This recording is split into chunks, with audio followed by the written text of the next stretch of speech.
Bill लेके आना है, माइनॉरिटीज का दर्द है, तो हम लोग तो सिख आर्टिकल 25B की हम उसके संशोधन कई सालों से मांग रहे हैं कि हम सिख हैं, हम हिंदू नहीं है, पर आप हमको हमारी आइडेंटिटी नहीं लेके आइए ना वो बिल। आपने जो डांग मार साहब सिक्किम में आपने डिमोलिश कर दिया, हरिद्वार में ज्ञान गोत्री आपने डिमोलिश कर दिया, उड़ीसा में मंगू मठ जो डिमोलिश कर दिया, जो माइनॉरिटी के गुरुद्वारे आप डिमोलिश कर रहे, बहुत अच्छा आपका अयोध्या बन गया।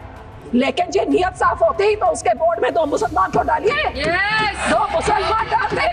अब तक सिर्फ मुसलमानों के जमीनों के ऊपर कब्जा करने का, उनके पैसों का कब्जा करने का, जैसे आपने सिखों के संस्थाओं के ऊपर हमारा नंदेड़ साहब हजूर साहब के बोर्ड में इलेक्टेड मेंबर्स निकाल के गवर्नमेंट में उधर अपने नॉमिनेटेड मेंबर्स बैठा दिए।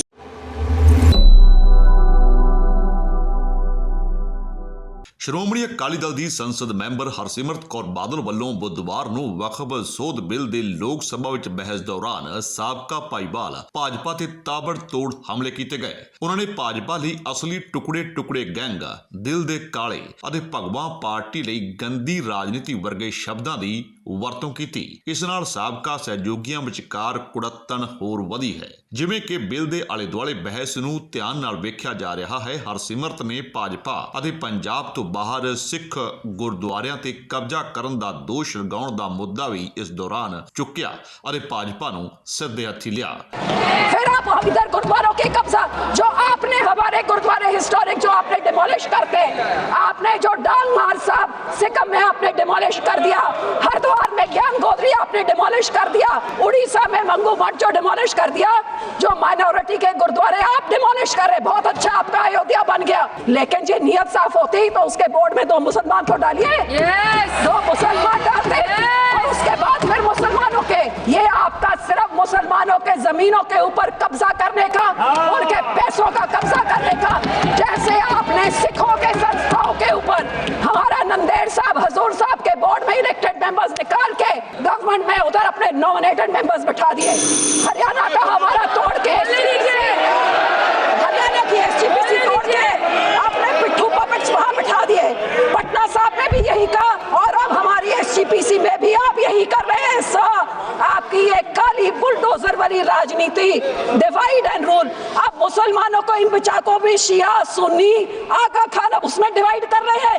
ऐसे काबू नहीं करते, ऐसे टुकड़े करें, टुकड़े गैंग तो आप हैं सा, हर माइनॉरिटी के टुकड़े, कभी मुसलमानों के, कभी सिखों के, और ये आपकी जो गंदी राजनीति है, आप ये इतना सोच लीजिए सर 2 मिनट कि जैसे जो हमारे गुरबानी में कहते हैं ना, जो आप बीजते हो वही आप भोगते हो। ਅਜਿਹੇ ਸਮੇਂ ਜਦੋਂ ਭਗਵਾ ਪਾਰਟੀ ਬਾਰੇ ਸਿੱਖਾਂ ਵਿੱਚ ਸਖਤ ਸ਼ੰਕੇ ਹਨ, ਹਰਸਿਮਰਤ ਵੱਡੇ ਸਿੱਖ ਭਾਈਚਾਰੇ ਦੀਆਂ ਭਾਵਨਾਵਾਂ ਨੂੰ ਵੀ ਸੰਬੋਧਿਤ ਕਰਦੀ ਨਜ਼ਰ ਆਈ। ਉਹਨਾਂ ਕਿਹਾ ਭਾਜਪਾ ਦਾ ਲਗਾਤਾਰ ਤੀਜੀ ਵਾਰ ਸੰਸਦ ਵਿੱਚ ਕੋਈ ਮੁਸਲਿਮ ਨੁਮਾਇੰਦਾ ਨਹੀਂ, ਉਹਨਾਂ ਕੋਲ ਇੱਕ ਵੀ ਔਰਤ ਨਹੀਂ, ਤਾਂ ਉਹਨਾਂ ਨੂੰ ਮੁਸਲਮਾਨਾਂ ਲਈ ਇੰਨੀ ਚਿੰਤਾ ਅਤੇ ਪਿਆਰ ਕਿੱਥੋਂ ਆਇਆ ਹੈ। ਉਹ ਪਾਰਟੀ ਜਿਸ ਦੀ ਸਾਰੀ ਰਾਜਨੀਤੀ ਹਿੰਦੂਆਂ ਤੇ ਮੁਸਲਮਾਨਾਂ ਵਿਚਕਾਰ ਧਰੁਵੀਕਰਨ ਤੇ ਨਿਰਭਰ ਹੈ, ਜਿਸ ਦੀ ਸਾਰੀ ਰਾਜਨੀਤੀ ਪਾਕਿਸਤਾਨ, ਮੁਸਲਮਾਨ ਅਤੇ ਖਾਲਿਸਤਾਨ ਦੇ ਆਲੇ ਦੁਆਲੇ ਘੁੰਮਦੀ ਹੈ, ਉਹਨਾਂ ਨੂੰ ਮੁਸਲਮਾਨਾਂ, ਉਹਨਾਂ ਦੀਆਂ ਔਰਤਾਂ, ਉਹਨਾਂ ਦੀਆਂ ਜਾਇਦਾਦਾਂ ਲਈ ਇੰਨੀ ਚਿੰਤਾ ਕਿੱਥੋਂ ਆਈ ਹੈ। ਉਹ ਦੁਆ ਦੀ ਗੱਲ ਕਰਦੇ ਹਨ, ਪਰ ਉਹਨਾਂ ਦੇ ਦਿਲ ਕਾਲੇ ਹਨ ਅਤੇ ਪੂਰਾ ਦੇਸ਼ ਇਸ ਬਾਰੇ ਜਾਣਦਾ ਹੈ। ਸੰਸਦ ਦੇ ਸਾਰੇ 24 ਮੁਸਲਿਮ ਸੰਸਦ ਮੈਂਬਰ ਇਸ ਬਿੱਲ ਦਾ ਸਮਰਥਨ ਨਹੀਂ ਕਰ ਰਹੇ ਹਨ। ਉਹਨਾਂ ਨੇ ਆਪਣੇ ਸੰਸਦ ਮੈਂਬਰਾਂ ਨੂੰ ਛੱਡ ਕੇ ਸਾਰੇ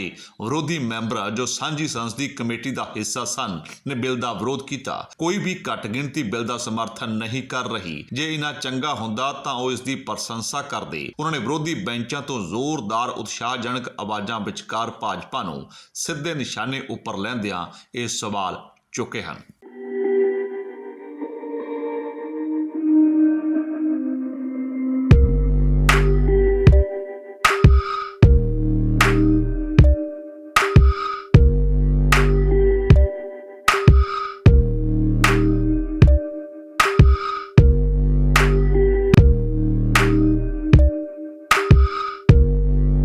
ਸਾਡੇ YouTube ਚੈਨਲ ਨੂੰ ਸਬਸਕ੍ਰਾਈਬ ਕਰੋ।